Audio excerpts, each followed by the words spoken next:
Angular momentum. Angular momentum is the rotational version of linear momentum. The angular momentum is defined as rp times sine theta for a point particle.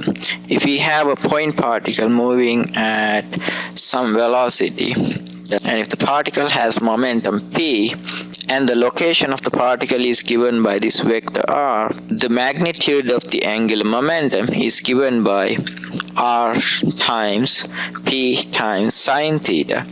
Theta is the angle between vector r and vector p. So this is the definition of angular momentum for a point particle. For a rigid body, the angular momentum is defined as I times omega. I is the moment of inertia, omega is the angular velocity, and you can use this formula for a point particle as well.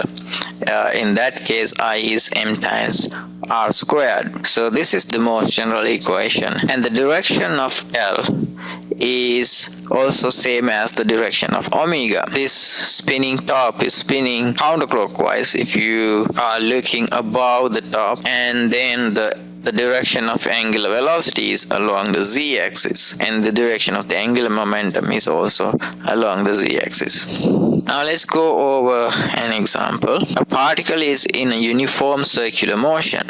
Its mass is 0.5 kilograms and the speed is 12 meters per second. The radius of the circle is 2 meters. Find its angular momentum. So we have this particle moving along the circle of radius 2 meters. So since this is a point particle, we can use the first equation for angular momentum, which is rp times sine theta. R is the radius, 2 meters. P is the momentum, is mass times the velocity. So 0.5 times 12 is the momentum. And sine theta.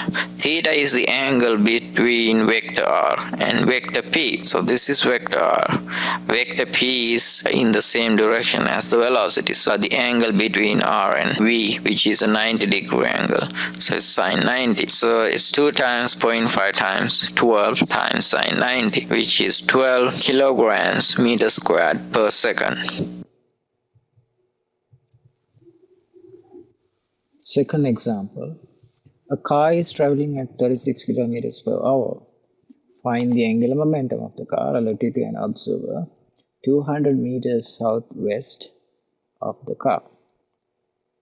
The mass of the car is 2000 kilograms. So the car is moving at 36 kilometers per hour. The angular momentum is given by rp sine theta. So the momentum of the car p is mass times the velocity. Mass is 2000. The velocity is 36,000 divided by 3600, because we need the velocity is in meters per second. R is 200 meters. Theta is the angle between vector r and vector p in the direction from r to p.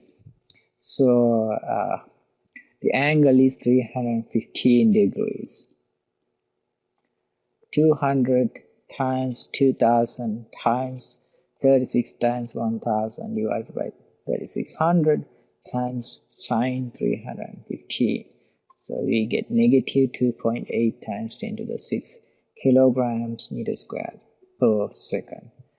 So that's the angular momentum relative to the observer. We could also use negative 45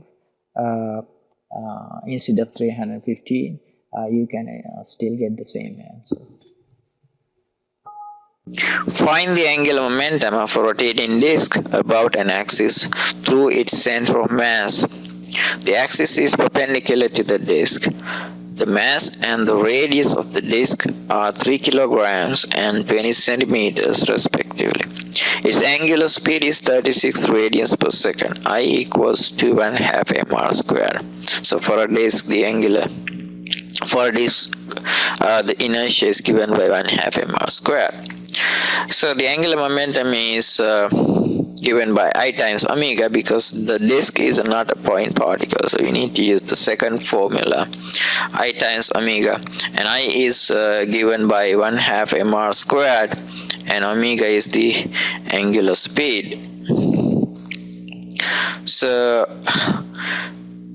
1/2 times mass, which is 3 kilograms, times radius squared, which is 20 centimeters. When you convert that into meters, it's 0.2, so 0.2 squared, times omega, which is 36. So it gives us 2.16 kilograms meter squared per second. Let's consider the situation where the angular momentum is conserved. Let's first start with our formula. The angular momentum L equals to inertia I times the angular velocity. And so we can write the change in the angular momentum is equal to I times omega final minus omega initial. Assuming that I is constant, assuming that the shape of the object is not changing, or the mass of the object is not changing, so I stays the same. Now we can divide the equation by delta t. So if we divide both sides by delta t, on the left hand side we get delta L over delta t. On the right hand side we have I times omega f minus omega 0 divided by delta t.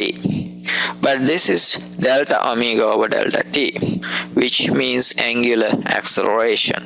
So it's I times alpha. So delta L over delta t equals to I times alpha. But we know that I times alpha is the net torque, or the average net torque. So from this we can obtain another equation for the net torque, which is delta L over delta t, change in angular momentum divided by change in time. So that's another equation that you can use to find the torque. Now consider the situation when the net torque is 0. So if the net torque is 0, net external torque, this is the external torque, is 0, that means delta L over delta t is 0. If delta L over delta t is 0, that means there is no change in L. So we say L is conserved. If there are no external torques acting on a system, then we can consider that the angular momentum is conserved. So this is the rotational version of conservation of linear momentum. And we can also write that this way, because L is I times omega. So I1 omega 1, which is the initial angular momentum, equals to I2 omega 2, which is the final angular momentum. Example 4. Two disks A and B are rotating about the same axis. Their angular velocities are omega A equals 12 radians per second and omega B equals to 8 radians per second. Then the two disks are linked so that they rotate at the same angular speed. If IA equals to 0.04 kilograms times meter squared and IB equals to 0.09 kilograms times meter squared, find the final angular speed of the system. So what happens here is, initially the disks are rotating independently, but the axis is the same for both disks, and then they are combined, they're linked, and then they rotate as a single disk system. So we can use conservation of angular momentum, because in this situation there were no external torques. So L final equals to L initial. L final is omega final times the total inertia of the system, that's IA plus IB, and equals to IA omega A plus IB omega B, because omega A and omega B are different initially, but the final values are the same. So from the equation we can solve this for omega f. Omega f equals IA omega A plus IB omega B divided by IA plus IB. So it's 0.04 times 12 plus 0.09 times 8 divided by 0.04 plus 0.09. That's about 9.2 radians per second. Example 5. A man stands on a rotating disc of radius 3 meters. Initially, he stands at the outer edge of the disc. The disc rotating with the man at 12 radians per second. So the man and the disc both are rotating together at 12 radians per second about an axis perpendicular to the disc at its center. The inertia of the disc is 800 kilograms times meter squared, and the mass of the man is 60 kilograms. Okay. Find the angular momentum of the disc. Find the angular momentum of the disc and the man.